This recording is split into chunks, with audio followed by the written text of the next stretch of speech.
2 Timóteo, capítulo 2, a partir do verso 3. Você encontrou esse texto? Amém?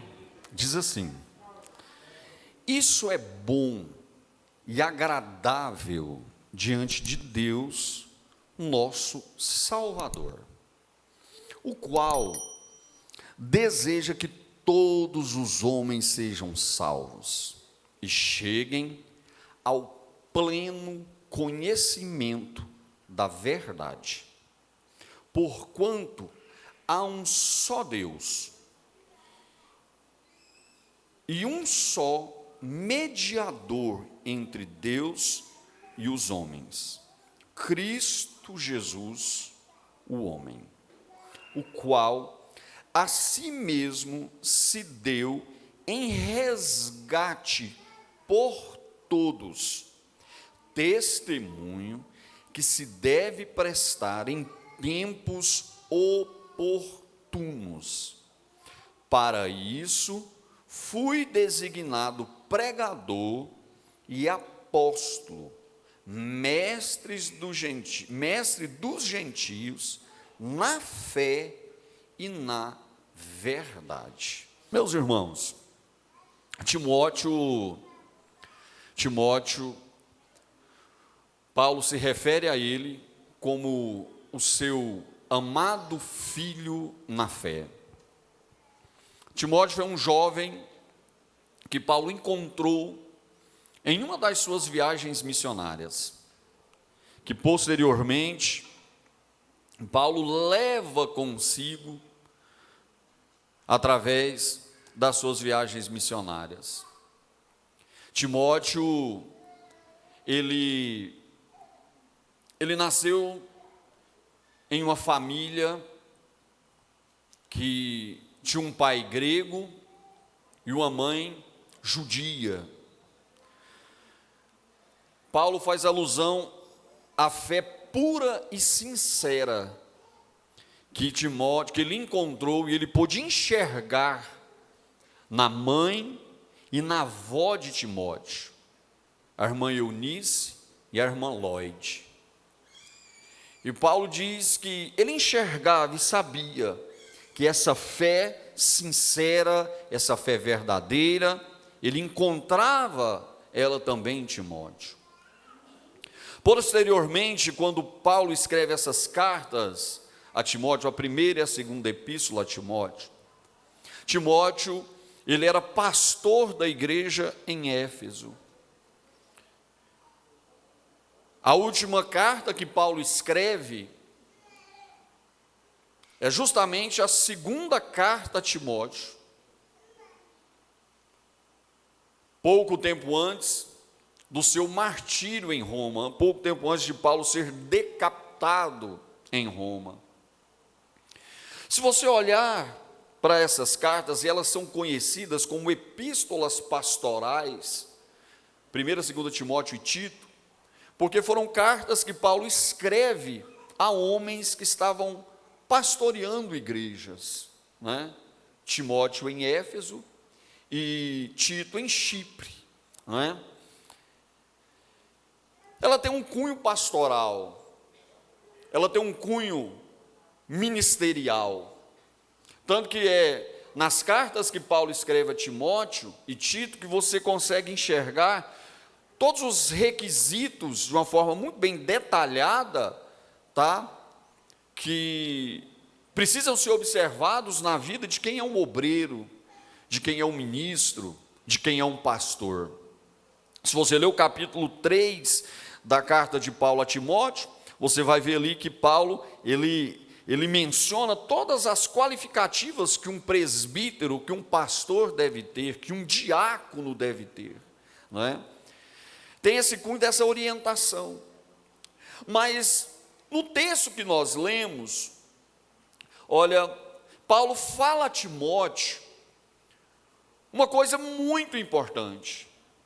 Paulo orienta a Timóteo algo que deve ser uma temática que precisa estar nos lábios de um pastor, nos lábios de um obreiro. Uma temática que é o sentido e a razão de tudo que a igreja é e tudo que Cristo fez, que é a salvação. Quando nós olhamos para a Bíblia Sagrada, a Bíblia ela retrata o real estado do homem. O real estado do homem diante de Deus é um estado de perdição. O homem, ele está perdido. Perdido nos seus pecados.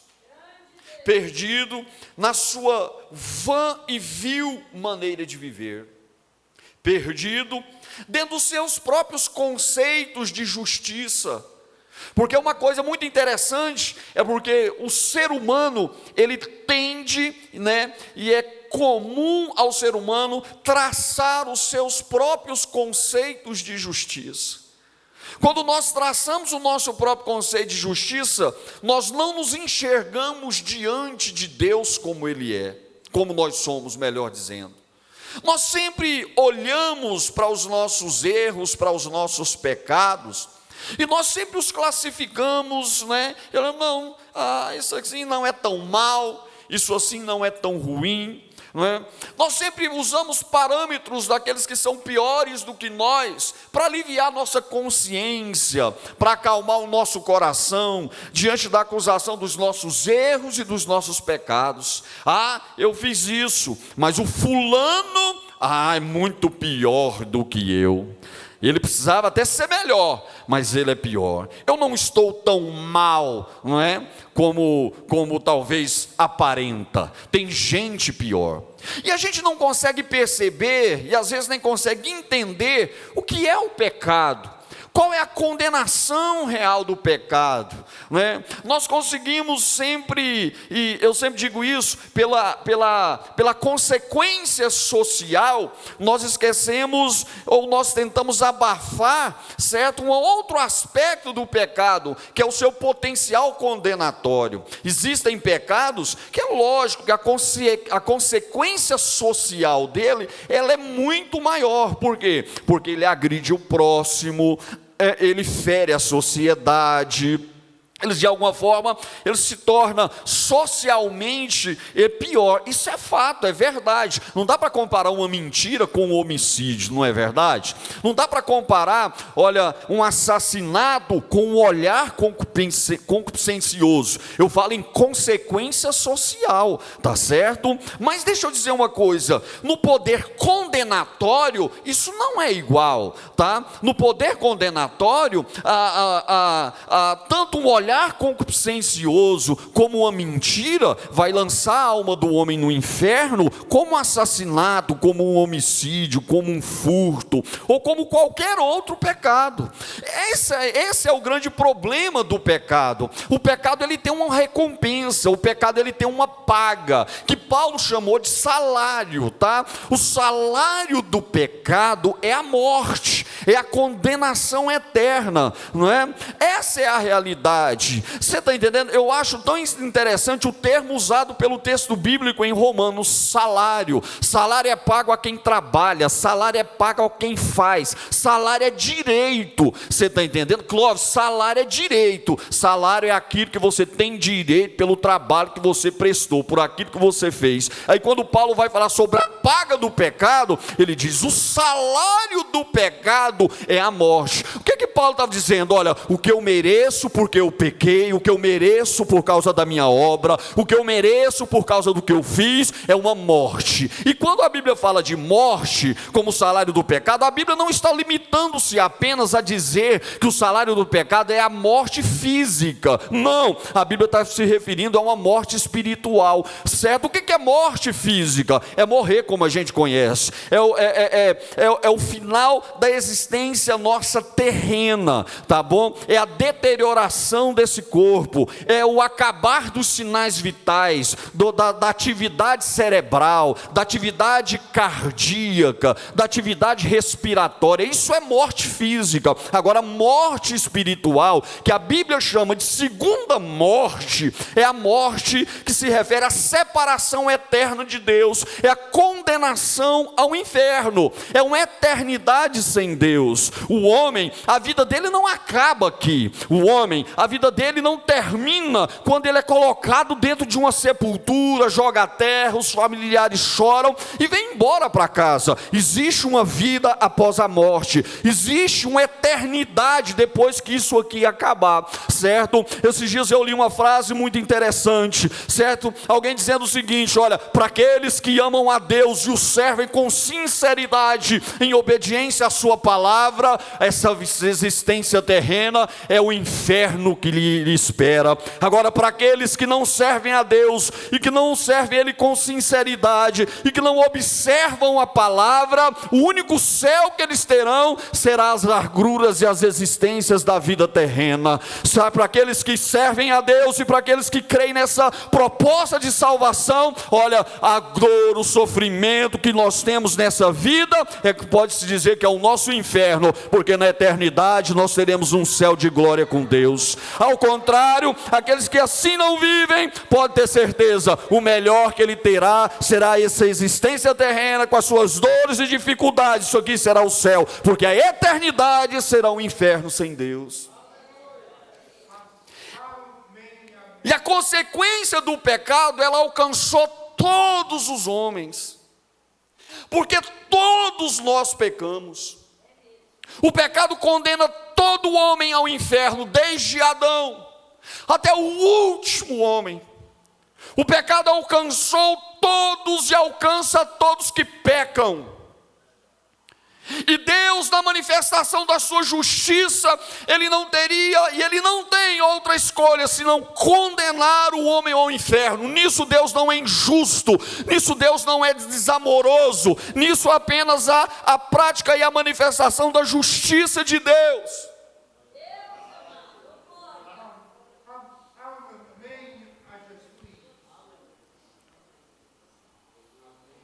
Ao homem é impossível alcançar o céu por seu próprio recurso. Por isso que Paulo diz: pela graça sois salvos por meio da fé. Isso não vem de vós, é um dom de Deus, não por meio das obras, para que ninguém se glorie. Ninguém que alcança o céu pode bater no peito e dizer: no céu cheguei porque eu fiz muito sacrifício, no céu cheguei porque eu fui melhor do que o outro, no céu cheguei porque eu obedeci tudo certinho, no céu cheguei porque há algo melhor em mim. Ninguém pode alcançar o céu dessa forma. Nós alcançamos o céu como um favor sem merecimento, que Deus nos dá pela sua graça e pelo seu amor. Eu não mereço o céu. Não há nenhum homem na face da terra que por aqui andou merecedor do céu. A salvação é pela graça.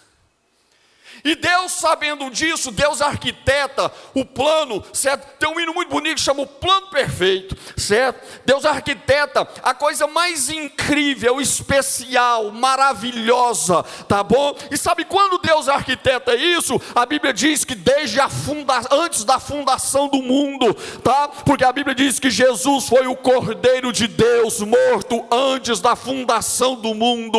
No início da eternidade, Deus já tinha um projeto de salvação para o homem, de ofertar ao homem a oportunidade de herdar o céu.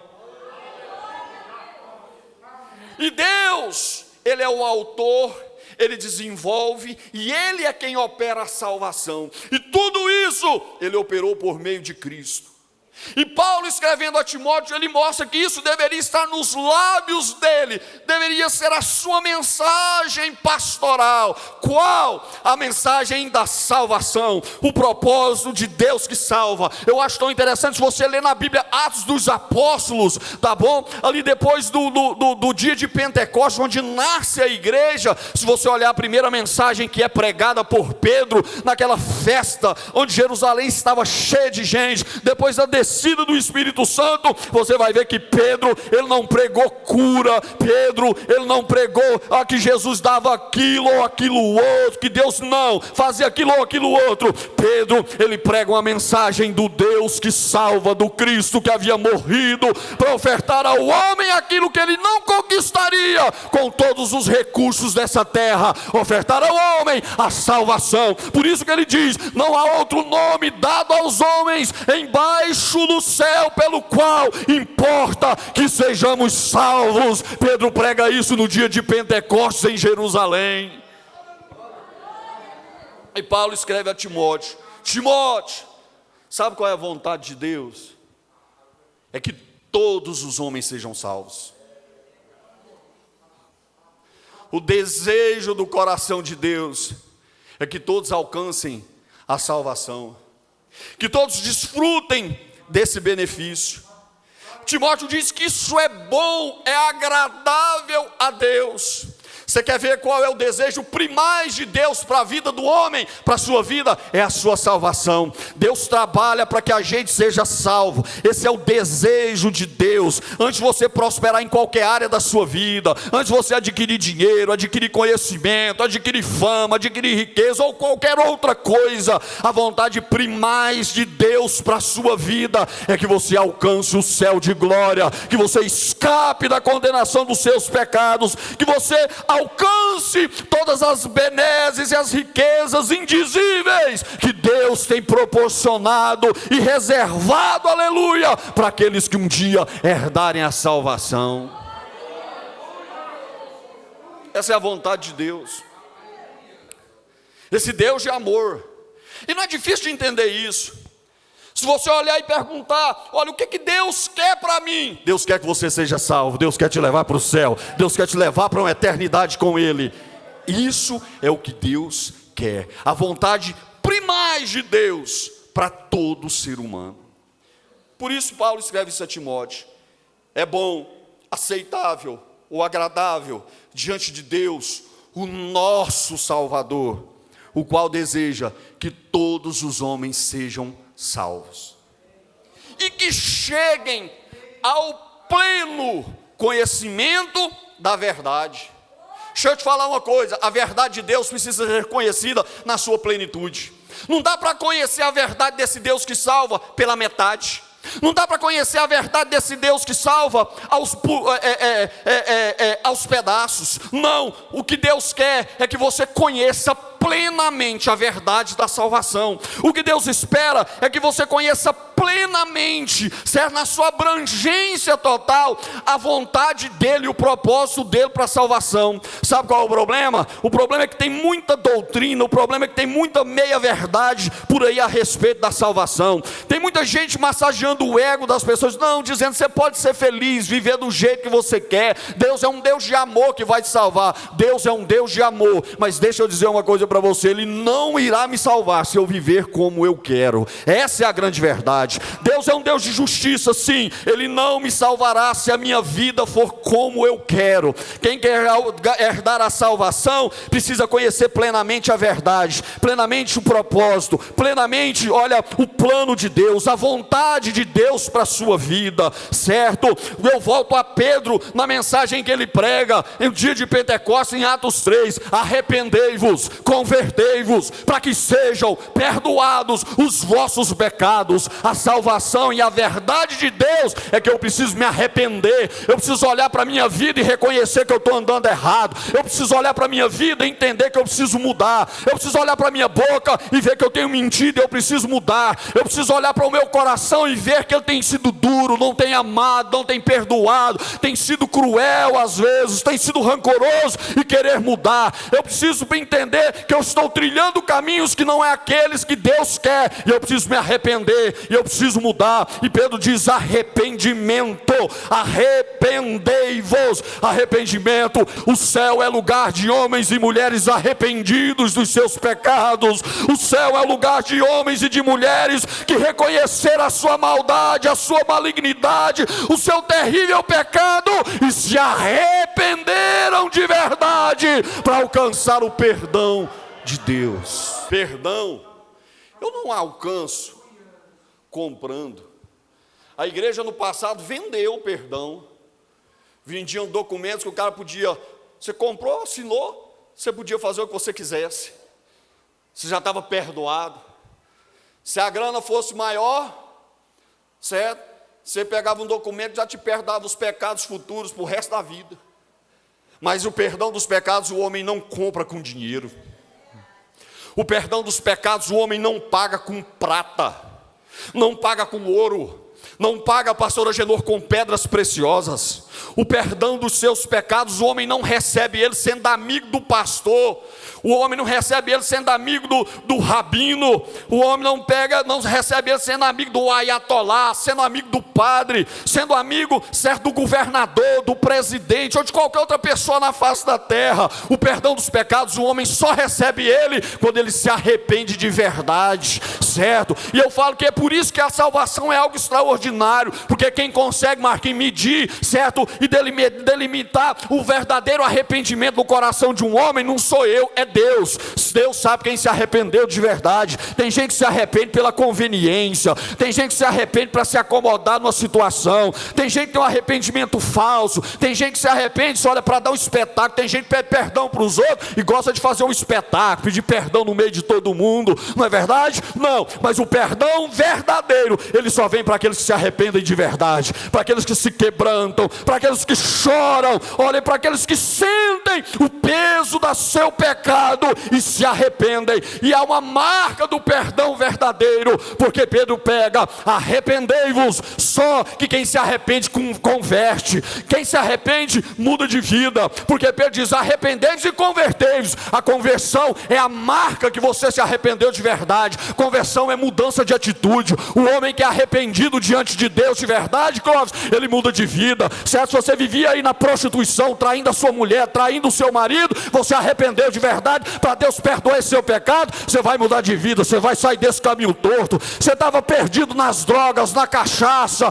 no cigarro, nos vícios por aí, mas você se arrependeu de verdade do seu pecado. Você pode ter certeza, a marca do arrependimento, sabe qual é? É a mudança de vida, é abandono dessa vida errada, dessa vida torta, para viver uma nova vida na presença de Deus. Isso é marca verdadeira de arrependimento. Quem se arrepende se converte, deixa aquela prática passada para viver uma nova vida na presença de Deus. Por isso que Paulo, escrevendo aos Coríntios, ele diz: se alguém verdadeiramente está em Cristo, nova criatura é. As coisas velhas se passaram e eis que tudo se fez novo. Louvado seja o nome do Senhor. A marca do arrependimento é a nova vida. Quem se arrependeu de verdade, cantor, muda de vida. E aí Pedro diz: aí, pecado perdoado. A verdade plena de Deus é essa: eu preciso me arrepender. Eu repito, o céu é um lugar de homens e de mulheres verdadeiramente arrependidos.